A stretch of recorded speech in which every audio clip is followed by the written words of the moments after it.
কি খবর রহিম সাহেব? কাজ না করে সাত সকালে আমার কেবিনে? মানে বস, আপনার সাথে কিছু কথা বলার ছিল। কথা? কিসের কথা? আসলে বস, মানে না করে কি বলবে বলো, না হলে কাজ করতে যাও। না বস, আসলে আমার 2-3 দিন ছুটির প্রয়োজন। ছুটি? রহিম সাহেব, এমনিতে ভুল ফাইল সাবমিট করে কোম্পানি লস করেছেন, আর এখন ছুটি? আর আপনি নতুন ফাইলের কাজ কি শেষ করেছেন? আসলে বস, আজকে এটা শেষ করে সাবমিট করব।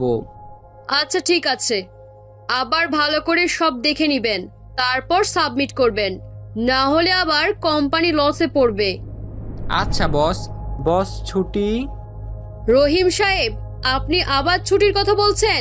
কোনো ছুটি হবে না, আপনি এখন যেতে পারেন।